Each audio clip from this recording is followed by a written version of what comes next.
Welcome back to In the Harbor. Today we're joined with Charlie Schaefer from Greyson. Charlie, welcome in. Jason, good morning. How are you, buddy? I'm well. Good to see you. Good to see you. Yeah, it's only been, about 12 hours? Yeah, I'd say about that. Yeah, that's good. So, all right. Yeah. Glad you're up and at 'em. Yeah, well, yeah, kind of. Yeah. So I'd love to get into it because Greyson obviously is kind of taken over. I mean, it's a great brand in the athleisure world, as well as, I mean, it's kind of gone away from just sports too. It's everyday wear. Yeah. I have the vest on right now. I noticed that. Thank you. So I tried to get away with the sweatshirt, but Carrie wouldn't let you wear it? Carrie wouldn't let me wear it, which is it's a great sweatshirt. That's amazing. So had to go with the vest. I love it. It looks good. But I'd love to get into, so you spent quite a long time at Ralph Lauren. Yeah. And then from Ralph Lauren, you made the decision to go out on your own, which is not taken lightly, I'm sure. No. Yeah. So, but I'd love to hear about that evolution, how you got to Ralph Lauren. I mean, I can't imagine you were going to school in Detroit Country Day and you're like, I'm going to go into clothing. Be a fashion guy. Yeah. Yeah. No, that was not the case. No, that's exactly right. Yeah, I guess just to jump right into it. So I got lucky. I got pretty good at golf in high school, and then I was able to go to college on a golf scholarship down south. And where I went to school, not that you couldn't have gone to Michigan or Indiana or what have you, but it felt like it was a little more of a diverse group of folks from a lot of different places, right? And all highly successful, highly motivated, and highly disciplined people. And so I was none of those things, which was fun to be in a group of those folks and not be that way. But really what I learned is all those guys went to New York and they all started working in some financial job at Goldman Sachs or Lehman Brothers, J.P. Morgan, whatever the name is. Right, that's the pathway. Yeah. And so I thought I had to do that too, right? Even though, again, not highly motivated, not successful, and not disciplined. So there's that. So with all those things, I got in the car and I literally drove to New York City without a job and without an apartment and with a happenstance to be a 12-week-old dog with me because I found, a puppy, and that was a smart idea. Right, that's a good time to adopt a really a puppy. Smart, yeah. A lot of stability in my life at that point. And so, I got to New York and I interviewed at all those wonderful two-name places.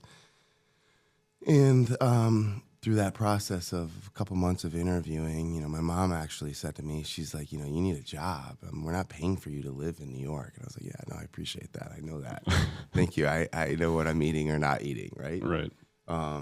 And so she's like, you should go get a job. I'm like, okay, great. Thanks, Mom. I'll go get a job. Like, it's that easy. She's like, no, seriously. Walk into the Ralph Lauren store on 72nd and Madison and get a job. I'm like, Mom, I don't want to work retail. Like, really? Like, flip. Like, I got all my buddies who are, these, again, in finance. Yeah. Making a lot of money at 22 or whatever at the time it was. And you want me to go get a job at a retail store? I mean, and thankfully, when you think of it, look inside, right? Like, who are you at certain ages? And I think that for me, I had too big of an ego and I had done nothing in my life. Right, and that's probably a humbling experience. Yeah, yeah. And so that whole process of me going to the Polo store, which I did, and which I did ask for a job after buying something because I was so embarrassed to just go in there and not, buy something or whatever, waste someone's time. And so you were net negative starting out there.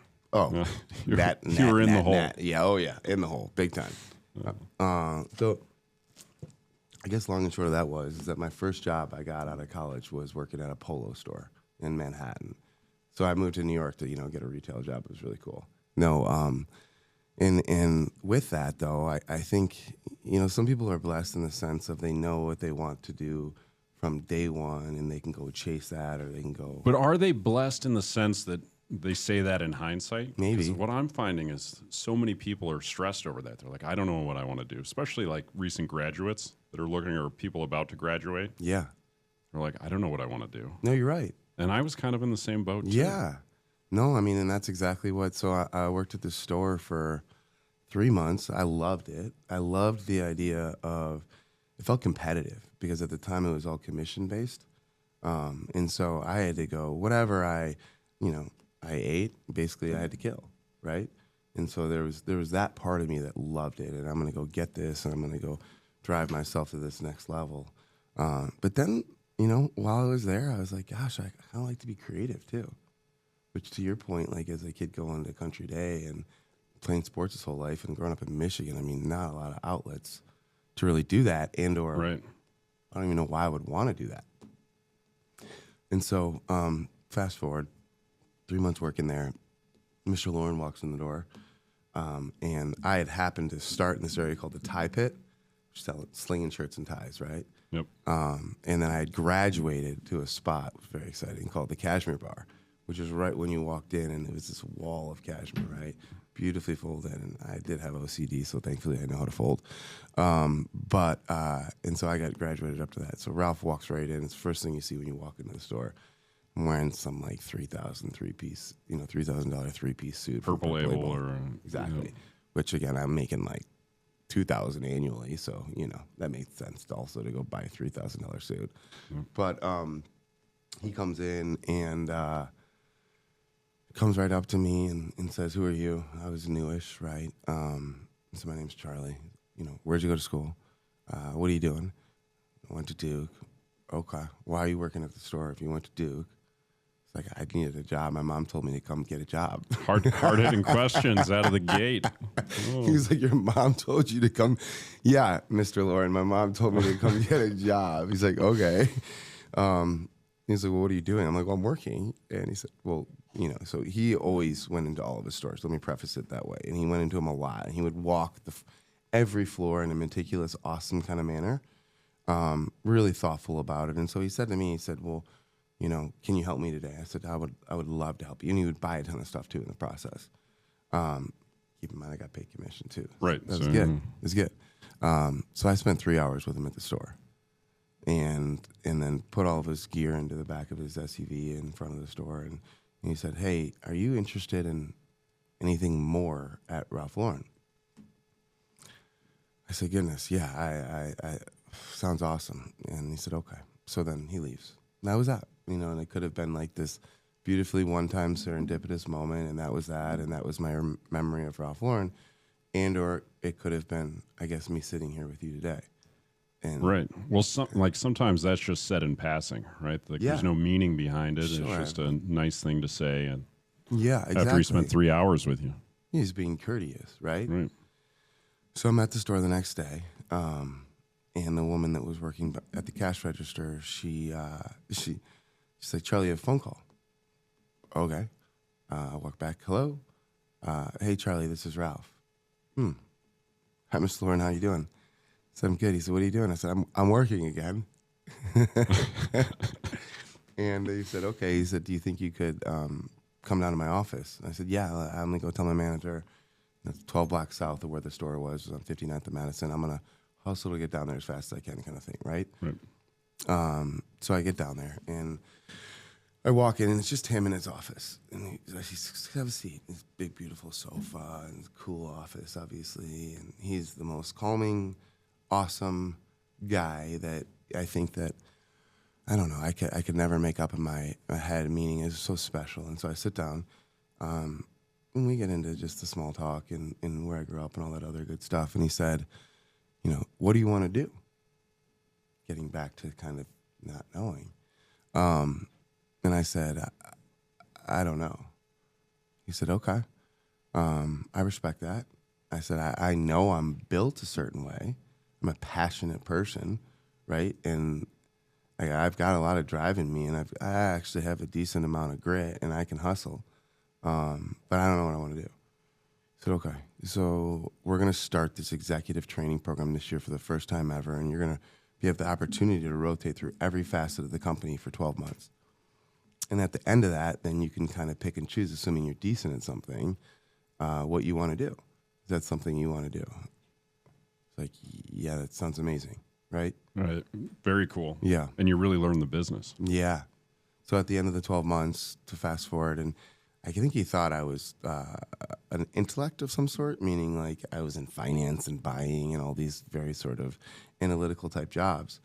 And then I accidentally kind of like fell into this one creative stint amidst that 12-month process. And so at the end of it, he said to me, "What do you want to do?" Right? And I don't know was not the answer this time. Right. You just can't keep saying that. That's not cool. No, not after you were in every department within the organization. I still am not sure, Mr. Lawrence. Sorry. No. I don't know is a one-way ticket home. He's like, okay, I made a mistake on you. No, but I said, from what I understand over the last year, the foundation of your company is built on creativity. In order for me to truly understand this company, right, and I was all in, meaning like I didn't need to work anywhere else for the rest of my life at 23 kind of thing. I need to work in design. He's like, wow, okay. I can make that happen. And so he calls head of design, men's design. He said, hey, so I'm going to place this guy, Charlie Schaefer, with you. He's going to be your design assistant. Okay, what kind of experience does he have? Well, he doesn't have any experience. Well, none. He's worked at the store and he just rotated through some program.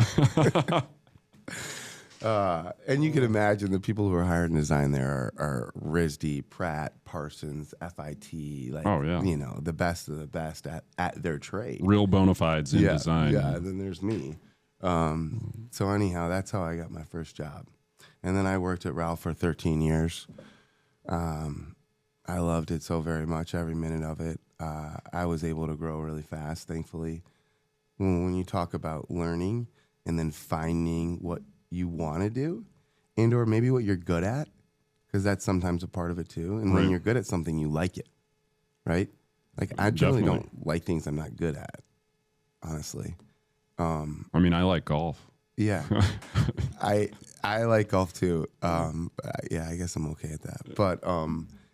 But yeah, no. And so I found that, and I hustled, and I literally every weekend would go to a school somewhere, you know, and learn a trade that I didn't know. I would sit down with all the directors in the specific categories of the product of each, you know, part of the company, and I would learn anything and everything I could possibly learn. And then my boss, who was just directly ahead of me, had left about a year and a half into me working there. And we were going to hire someone to replace him, and I went to, you know, the folks that managed me, and I said, hey, give me 90 days. They're like, for what? I'm like, to show you that I can do this person's job, right? They're like, okay.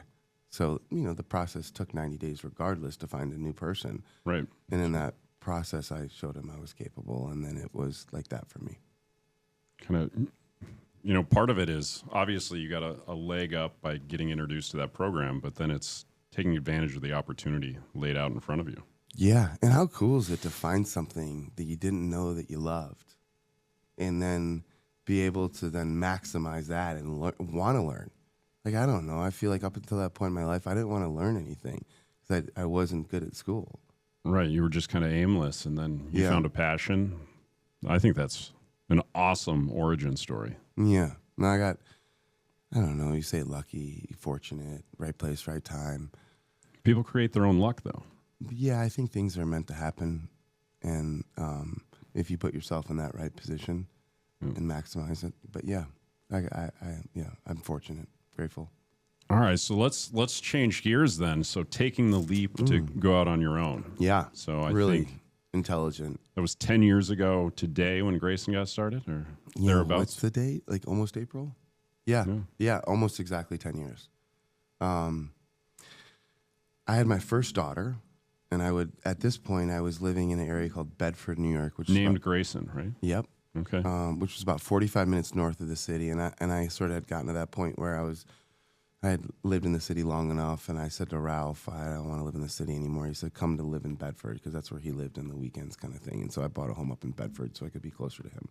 When I say I was close to him, he was at my wedding. He was one of the first people to meet my first child. When my mom got sick and was dying, he let me leave and live in Michigan for as long as I needed to be with her. He was everything to me. So, so I was living up in Bedford, and I would drive 45 minutes or an hour each way. and I'd get home at 7:30 or 8 o'clock at night or whatever it Right. was every night, and I would never see my daughter, literally. Right. She'd be in bed. Yep. And then the times I would see her, we had this cool home in the middle of the woods, and there was a lot of glass. And I would stand there, and I would say to her, don't be afraid, dream big. Literally every time, every night or every morning when, I was there, kind of thing. And then I realized that I was just talking to myself, right? But wasn't doing anything about it. Just talking. Right. Take your own advice. Yeah.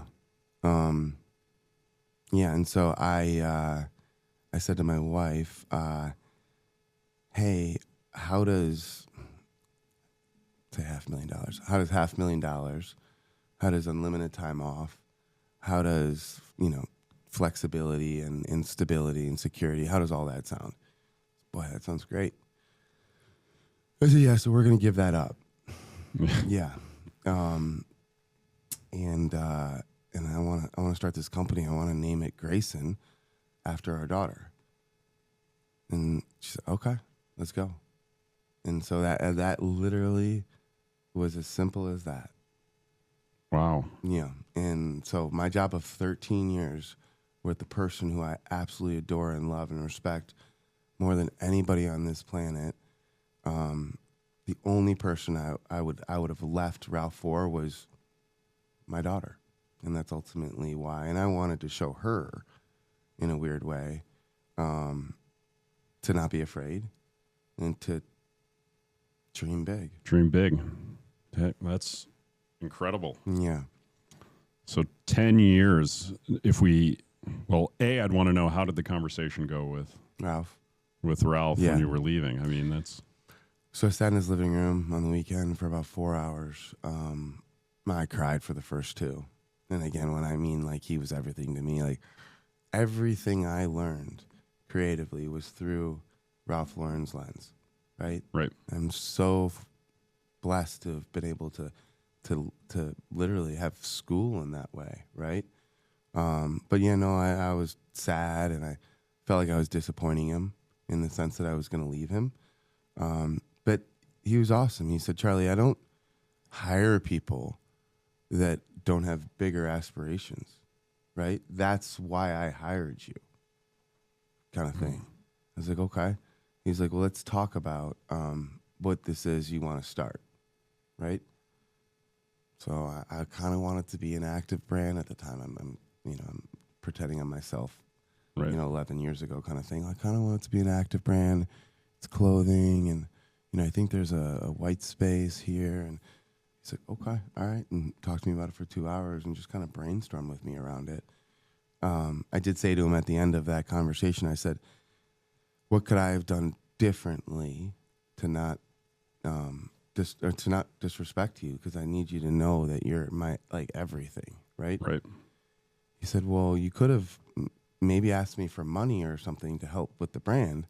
And I was like, oh goodness. I'm like, yes, that sounds awesome, but I'm so stubborn, honestly. And I was like, but it goes back to like, am I good at anything, or have I just been under this amazing umbrella of Ralph Lauren for the last 13 years and I can't mess up, Right. Like so I said, Ralph, I need to figure this out on my own. And if I continue to lean on you, I don't actually know if that's going to be good for me.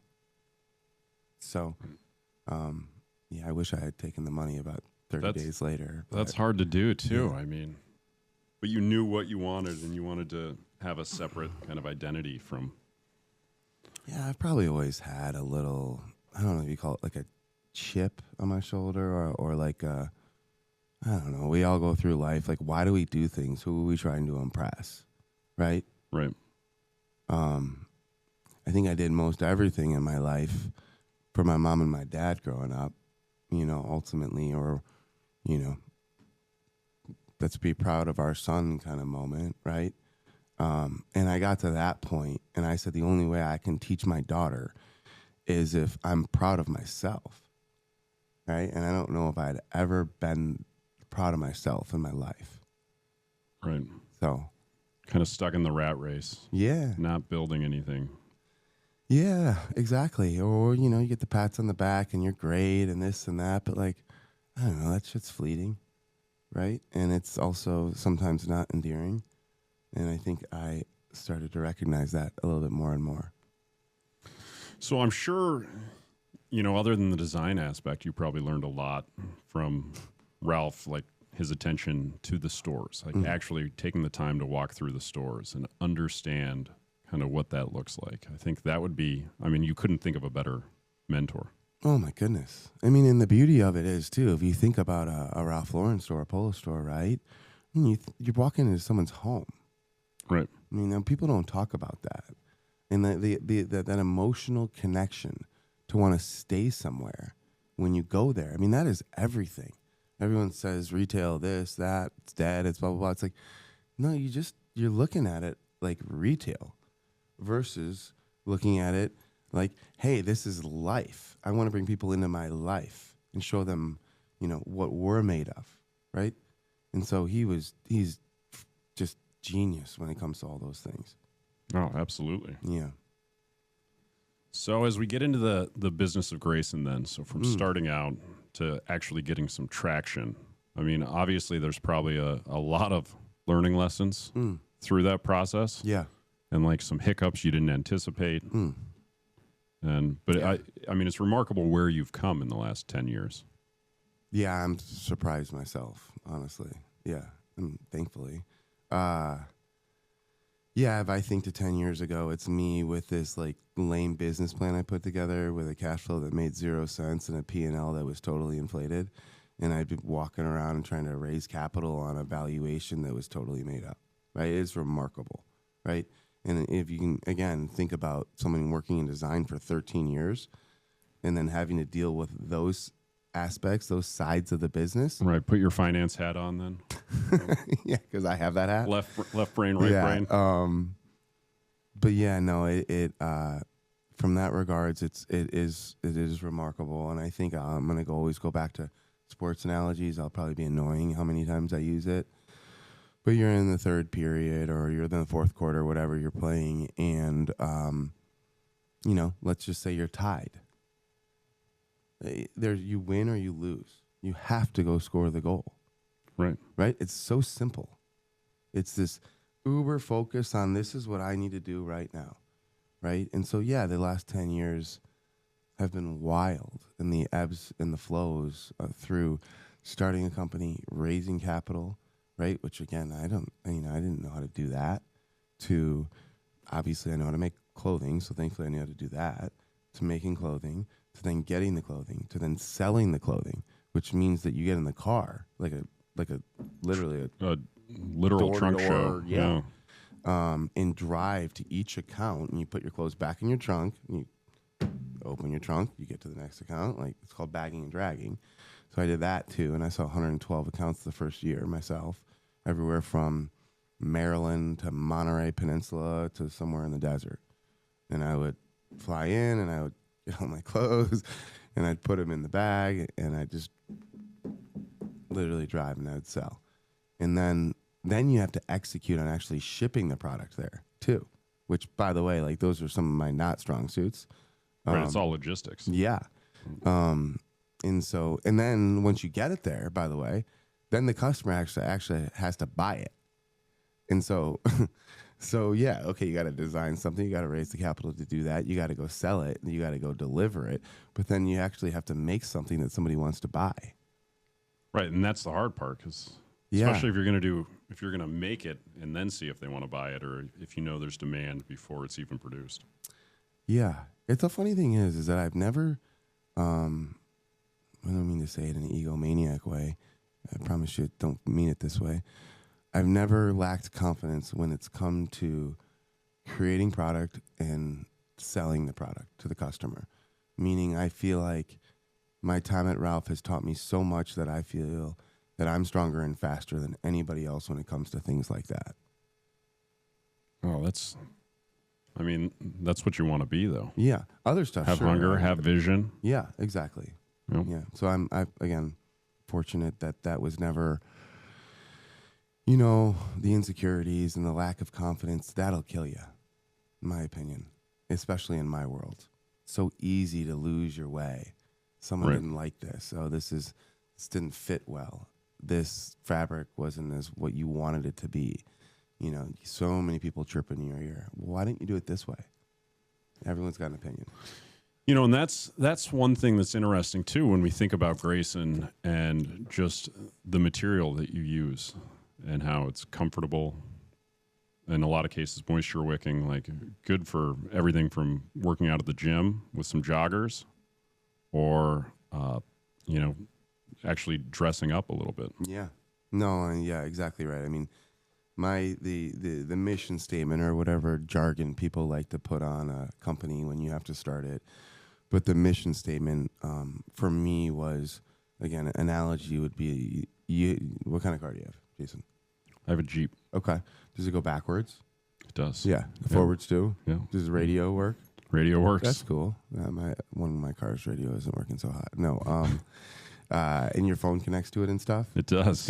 It's heat. It's comfortable. It's got everything I want in a car. That's exactly right. And so I think that people always looked at clothing as being one-dimensional. And I think that when we got into this phase of tech, you know, some of the tech that people would, you know, big companies make, it was disposable. It was just used to literally sweat in it, right? But then why isn't there that luxury, the car level of tech, where you know that it's going to function, but it's also going to be luxurious, right? And so for me, that was about sourcing fabrics, not in necessarily Asia, because that's who's making a good lame polyester, or whatever you want to call it. That was sourcing technical fibers in Italy and then creating IP around some of these fabrics. And so that was everything Greyson was and still is today, and the consistency. And you think about that too. I mean, even the arc of clothing over even the last 10 years and how material has changed so much, comfort level has changed. I mean, polyester, I couldn't imagine wearing a polyester shirt. Yeah, no, me neither. I mean, shoot, I'm actually wearing all cotton and cashmere right now, so not a good representation of my tech fibers, but yeah. Oh, well, all Greyson. That's good. Ooh, So if we move on, though, the one thing I think would be interesting is the sports angle. Yeah. So you started out geared towards golf or leaning more towards golf. Yep. And then it's kind of evolved from there. Yeah, so a few reasons for that. Obviously, my background in golf. But if you think of the business, right, clothing is really hard. I mean, I think restaurants and clothing are probably two of the harder sort of businesses. But why is it so hard? Gets back to all those processes I talked about, right? But then let's just say that I did get into Nordstrom's or Neiman's or Saks year one. And let's say that they bought $1 million worth of product from me. But let's say that they only sold 45% of that. 55% of that product, $550,000, would come back to me at the end of the year. And I would have to own that product. And so that means that now my inventory is out of whack, right? Right. Now the pre-buy that I thought I had now becomes a huge risk, and then it becomes a liability, right? So in golf, the minute that I put Oakland Hills or Bloomfield Hills or Franklin Hills or Detroit Golf Club or whatever the club owns it. They own it. And they don't put it on sale. And it's a world you understand from your time golfing. Exactly so right. You have this natural outlet when you're going to clubs, when you're playing golf, talk to people. I can talk to probably a comfort level there. Yeah, and the buyers of the golf shops sometimes are the club pros, like the golf pros, which is a little strange when you think about like a golf pro buying clothing for a hugely affluent membership, and you know that's the decision maker. Sorry, I won't get into that. That's my Tourette's again. Excuse me. Yeah, I had that connection with that golf pro, and I could say to that golf pro, yes, I've worn it. Yes, this is how it fits. This is how it will perform. And there was a comfort level there. And so those 112 accounts that I opened that first year, that was because I could call the golf pro and be like, hey, I'm in wherever, Palm Springs, right? Can I come and show you my new brand? And so that was a gift. And that was really a protection for Greyson. growing up, meaning the company, not my daughter, because there wasn't a degradation of the brand, and it wasn't, you couldn't dilute it through some of these channels that would ultimately be a bad representation for what we were trying to do. Right. And they probably, the golf pros, when you call them, probably look up your handicap, make sure you're the real deal. Yeah. Yeah. They yeah. want It's like, wait, this guy can play golf? Off-color story. Might as well hear what he has to say. Yeah, exactly. And then what was it like navigating kind of the sponsorship once you started getting athletes on board? Yeah, so just the money side of it for a sec, I'd raised $2.5 million to start the company at a $5 million valuation. So I sold 50% of my company right out of the gates in order to fuel it. Now, keep in mind, I'm a 36-year-old guy with a child doing a startup. So I'm not like some kid. Right. And I had some pretty expensive habits too. So. Of course. Oh. And so it was a different kind of startup world. You know, when you hear people talk about startups, like, you know, 3 guys in a basement together or whatever that might look like. Yeah, there's one guy at a home with a baby, you know, kind of thing. It was a little different. But yeah, so real world responsibilities. Yeah, so didn't have a lot of money. I raised enough capital in order to buy product, to sell product, and then pay the 1 or 2 people that I had on my payroll at the time. But yeah, no, it from the perspective of the athlete thing, it became simple. Is that I don't have any money to pay you, but I'm going to be raising capital as I grow this company. You can invest your money into Greyson and be on my cap table, and then you can somewhat control your investment because you're wearing it. Like, what other opportunities does an athlete have to control their investments other than what they put on their back? Right?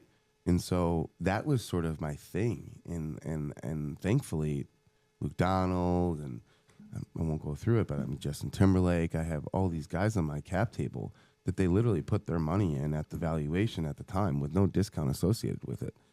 And so in a beautiful way, too, it meant that we were in this forever, you know? Well, it gives them ownership. Totally. And that goes 2 ways. I mean, because in most sponsorship deals, they're just getting paid to wear the material, where if they have ownership, they can offer input and what's working, what's not working, what do you like? And not in a snaky, saily kind of way, but I was like, you know, how can I create the most upside for you? Like $100,000 is not going to create upside for you, right? But what if I turn this into, what if this company's valued at $600 million in 10 years, hypothetically? Can I create value for you that way? Yes, I can. Right? So. Oh, that's awesome. Yeah. And so it is awesome, honestly, because these people believed in me, and it honestly makes me really happy that I can put money into their pocket. You know, like that makes me feel good. Right. And they were there for you when you needed the capital. Yeah. To build kind of your vision. Exactly right. Exactly right. That's a great branding story, because it's usually a company pays an athlete to wear it. The bigger we've gotten, the lamer we've gotten. So now we pay some people. Right, but it's not at the core. It's not in your roots. So I'll give you a pass on that. I'm joking. Yeah. Oh, you guys sold out. Yeah, right. Seriously. No, I won't. I thought it was very cool. So you came out with the NFL gear, which was awesome because it was unlike any other sports gear on the market. Yeah. And I think that did fairly well. It did. It was awesome. Yeah, no, NFL is really interesting. And so I learned there was this little loophole about 3 years ago. So if you're let's say your company's based in Baltimore, right? And you make Under Armour, for example. Yeah, great example. And you make clothing. You actually don't need to get the full NFL license. You can work directly with that team in Baltimore, that being the Ravens. You have 2 years of runway if you're a born and bred company in that city. And so I went direct to the Lions about 3 years ago, and I said, hey, so you have this loophole that you can work with a local brand if the company's based here, and we don't need to go through all of the NFL license, which it can be complicated, right? Right. And cost a lot of money. And And they're like, okay, great. And so we created this capsule. But yeah, no, I mean, Jason, I would say from inception to now to as long as my board wants me to be a part of Team Greyson, being unique is everything. You know, being thoughtful, putting actual, you know, I'm not just going to put a logo on the left chest kind of thing. I'm going to think through what the capsule is and what the storytelling around it is and the meaning of it. We're going to bake marketing when we literally design the product because everything is cohesive in that way. That's how we approach everything. And I do believe that today I'm sitting here and we have success because people saw that. And they saw that we cared and that we were, again, thoughtful. And so, yeah, for me, the NFL and the Lions, it is a personal creative project where I sit down. I've got all these notebooks, like crazy. I mean, like you'd be like, this guy is crazy, like straight up crazy. And they're sketching, and there's notes, and there's weird sayings, and all these notebooks. I'm talking like 50. And so I literally will sit down and draw every single SKU or every single product that we make. When it comes down to like those things when we're coming out of the gates and we need to stand for something. Right. Yeah. Wow, that's very cool. Yeah. If we think about the logo, because you were talking about placement, so we think about the wolf logo. What was kind of the impetus for that? Yeah. So I lost my mom about 15 years ago, and she was, again, everything to me. She and I had, I told you I brought a Doberman, a 10-week-old Doberman to New York City with me. Right. Yeah, so I No clearly, job, no place to live. Clearly have an issue with animals, meaning I love them a lot. So when I turned 16, sorry for this really long-winded story. When I turned 16, I got my driver's license and I had saved up some of my caddy money, and I drove to Metamora, Michigan, and I got a wolf dog, a Siberian Husky wolf dog kind of thing. It was like half wolf, half husky, whatever it was, without telling my parents or anybody. And I came back home with it. And my mom's like, what is this? I'm like, no, I just bought the dog. This is my dog. She's like, no. I know I'm going to need to take care of it. What are you going to do with it when you're in school? I was like, well, I will figure it out. I'll come home at lunch. You can't leave high school to come home at lunch. Anywho, so she and I ended up raising this dog together. She ended up falling in love with this dog. And so she ended up, dog passes away, getting a stuffed animal head cover to put on our golf bag. I played a ton of golf with my mom growing up, and so dog passes away. She gets the head cover on her golf bag. My mom gets sick, sadly. She passes away. I'm back here. I'm cleaning out her house, and her golf bag's in the garage, and I see the wolf head cover. So I bring it, and this is 5 years before I start Greyson kind of thing. I bring it to my home in New York amidst a bunch of other stuff, and so then I start Greyson. I know the name. I don't know what the logo is. I'm going through my weird creative process of I won't say what I do, but all right. Well, you gave it away, basically. Yeah, my weird creative process of drawing and being really creative, or whatever the right way of saying that is, and I kept hitting a wall, and I couldn't figure out what it was, and so OCD, ADD, whatever you want to call it, 2 a.m. I'm walking out to my garage in my home in New York, and frustrated and fledgling and a variety of other adjectives I could probably use to describe myself that were not positive.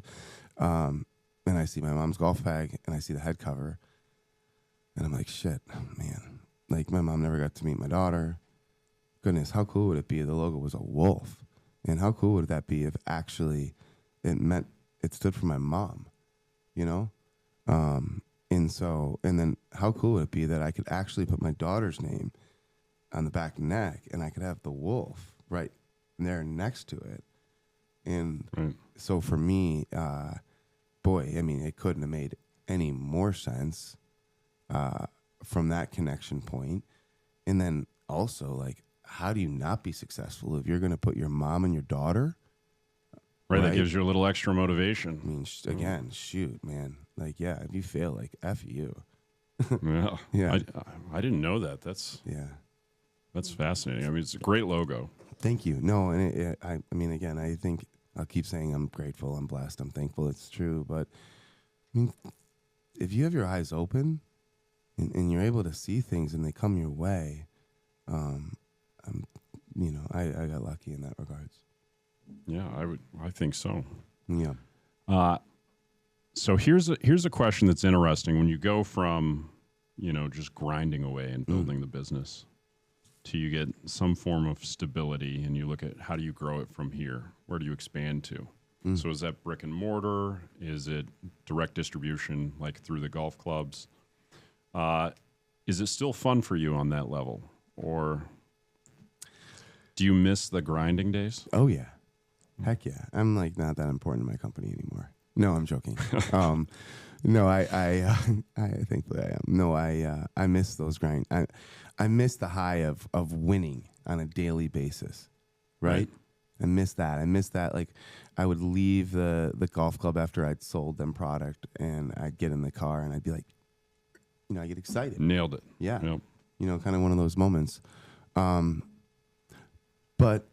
shoot, we have something so real now, and it's a big company, and now I'm so highly motivated, and my dreams are so big that, and I've achieved some of them, which is wild. So when you achieve your dreams, you can keep dreaming bigger. Right. Go dream big. That's where it becomes really fun.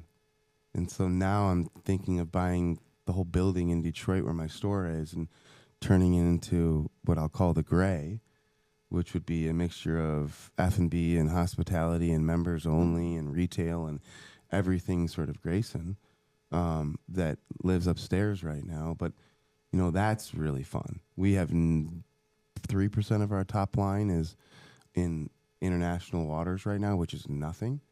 So we're going to start really putting some fuel in international growth, which is, again, really exciting. To think that where we've gotten with our top line, with 97% of our business basically being domestic, is wild, meaning there is so much opportunity to get even bigger. Retail, brick and mortar. I love retail because I want our customer to come into our home.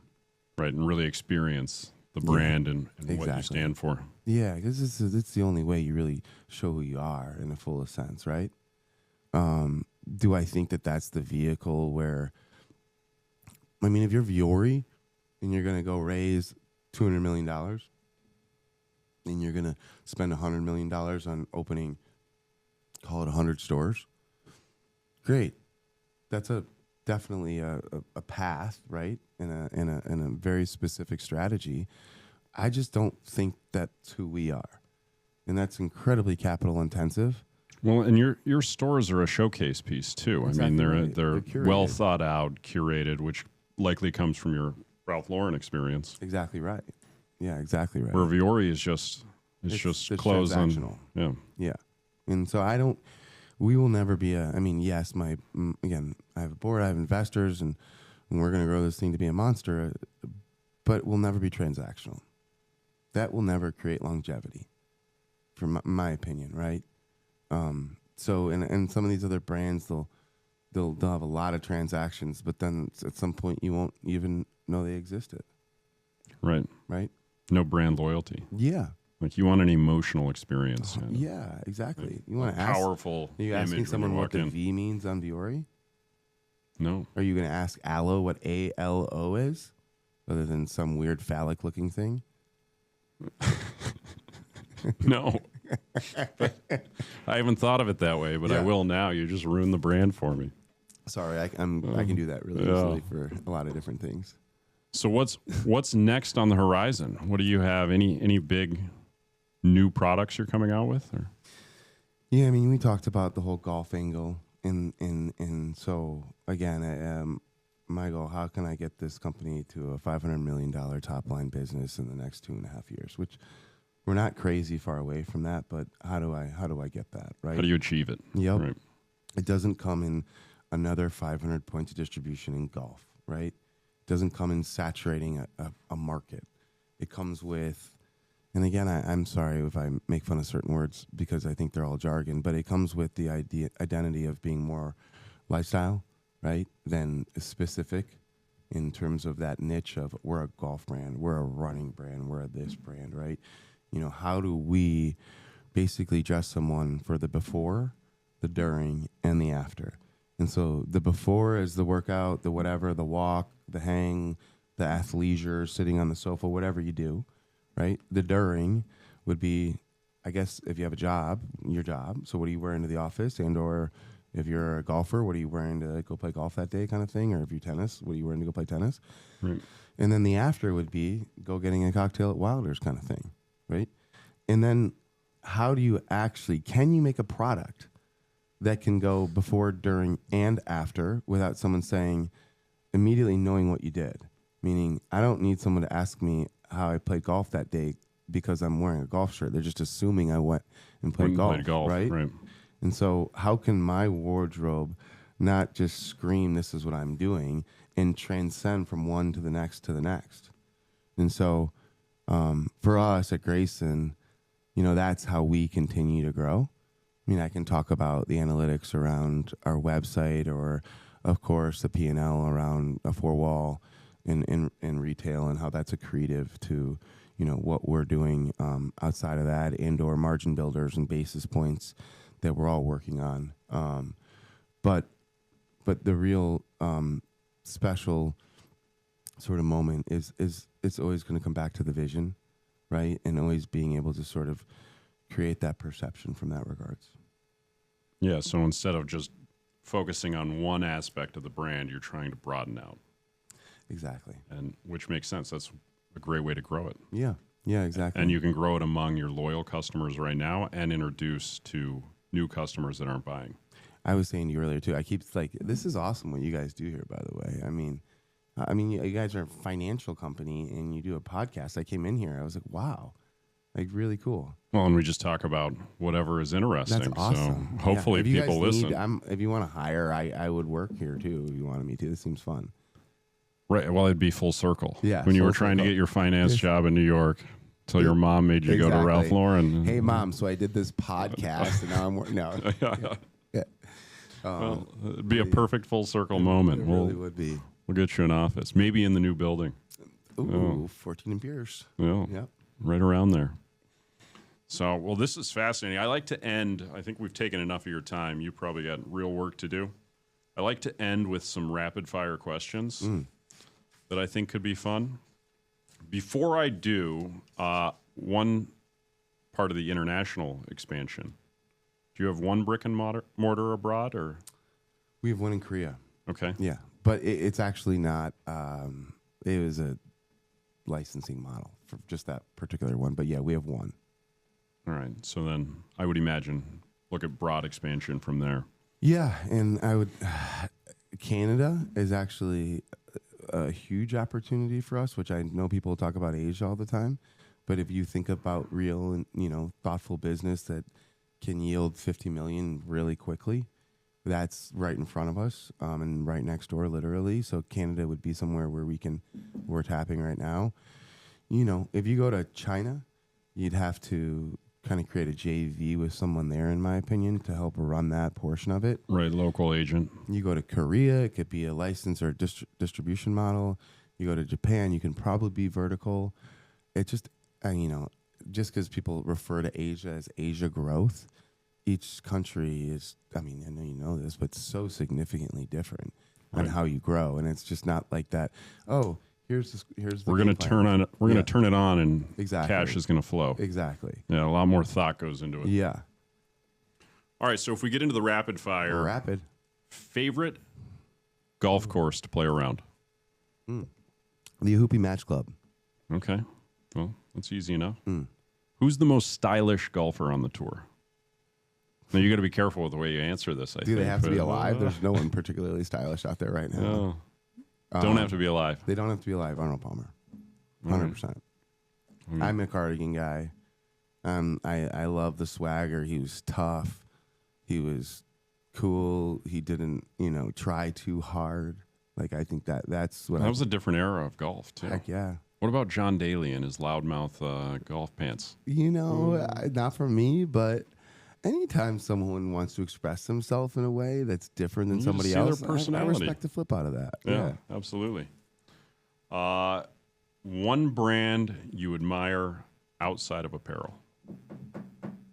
Oh, one brand I admire outside of apparel. Oh, I love this question. My mind goes right to cars, ironically. I've admired Ford for a long time. I think that, the idea around being built tough and strong. Built Ford tough. There you go. I think F-150, number one selling pickup. There you go. You just got a little plug. Shoot, you should get a little bit of cash for that. I'm going to call Bill Ford and see if he can, sponsor us. Yeah, I would say that, Rolex would be another brand that, or you have Omega on, excuse me. I don't wear a watch, so I don't have any alliances, but I would say that they're pretty special too. All right. I think Rolex in particular, if you do the backstory on the company itself, it's wild. Wild, yeah. They did an Acquired podcast, which I recommend on Rolex. It's like a 4-hour long form, but they walk through the entire history of the company. There was one on Hermes too. That sounds cool. That was worth listening to. Sounds really cool. And so I don't know why I'm plugging Acquired podcast, but it's a must listen. The Mars candy bar one was wild. Ooh. They're all good. All right, Greyson in 10 years in one sentence. In one sentence, not one word. One sentence. Okay. Growing. I guess that's one word. Well, you gave me one word. All right. Sorry. Again, I've got learning disabilities. You need to understand that. Well, and that's the nice thing. When you say growing, so you have these goals, and you have to put a number. For a goal to be achievable, you got to put a number. Heck yeah, you do. And then you want to beat the shit out of it. Well, that's what I said to my team. I said, if I had said to y'all in 10 years that we were going to do $20 million, right? And that was my beacon, my star, whatever it is. Okay, we might have done 20 million, we might have done 18 million, but what if I said in 10 years we're going to do 200 million? Right? You set yourself up for where if I'd only said 20, we only done 20. Now if I say 200, are we going to do 200? At least we have the option, right? Right. So I'm with you. Numbers for me are creative too in a weird way. I love numbers. It sounds like you should be a sales manager. Once the salesman hits their goal, you're like, well, yeah. Funny story about that goal. That was your goal, not mine. It is now double. Yeah, exactly. That one was too easy. One thing people underestimate about building a brand.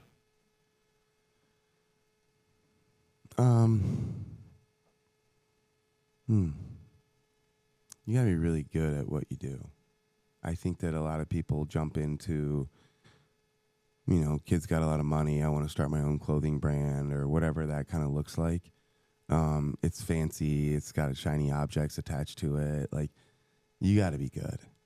You really do. If you want to be the best, it's no different than sports. Right. Totally exposed, right? If you get onto the court or the rink or whatever it might be, and you're not the best, pretty easy to see. Well, it's a crowded field too. Yeah. How are you going to differentiate yourself? Yeah. So again, I would say that you got to be really good at what you do. Now, and I would also go as far to say that everyone's built differently, right? And this is not for everybody, right? There's so much sacrifice, so much compromise, so much reverse in order to go forward. Right. Right? How cool is it as a 36-year-old to take a home equity loan on your home out, right? With a new baby. Yeah, with a new baby after having a really pretty good job for a long time. Not cool. None about that's cool. Nothing's cool about telling your wife, hey, I don't know if we should really get that babysitter because it's going to really add up. Right. $30. Hey, we're pretty comfortable. Why don't I quit my job? Yeah. Why don't I just make this as uncomfortable as humanly possible? Yeah. Great idea. But yeah, no, I think you need to, I guess getting back to the question, you have to be comfortable being uncomfortable. Yep. That's probably the best way of me describing it. I think that's a great way to put it. Yeah. Well, I appreciate your time, Charlie, and I think one strong takeaway that came from the beginning. Aloe? It was Aloe. Yeah, it was Aloe's logo. No, I think it was not having to know what you're going to do with your life. Yeah, I say to my team all the time, I mean, are you excited about the unknown, or does that make you scared?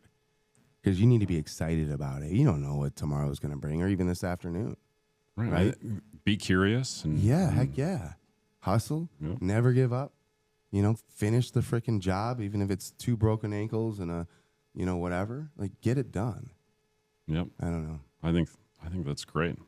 There's way too much emphasis put on, you know, knowing exactly what you're going to do. Like, I'm going to graduate high school. I'm going to go to college for this. I'm going to get a job here. You're entirely right. But even if you think to that structure around that too, it's so wild because middle school's 3 years, high school's 4 years, college is 4 years, you go to grad school, it's maybe another 2 to 4 years. We have all these time frames associated with life, and then you get to be 25 years old or whatever, 22 years old, and it's like, oh, here's the next 60 years of your life. Right? Right. And we get all overwhelmed, and you don't know what to do, and you get nervous. Oh, I have to go do this. I have to go do that. But like, what if we were able to actually just say for a minute, like, okay, great. Well, I'm just going to hustle and work hard and put myself in the right situations, and that's what I'm going to have trust in. Yeah, absolutely. I can't control anything else. All right. You've heard it here. Charlie Schaefer, life wisdom. Goodness. And sorry. For all the new graduates out there. Sorry. Yeah, thanks. All right. Thanks for coming in, Charlie. Appreciate it. Thank you, Jason. Appreciate it. Appreciate you.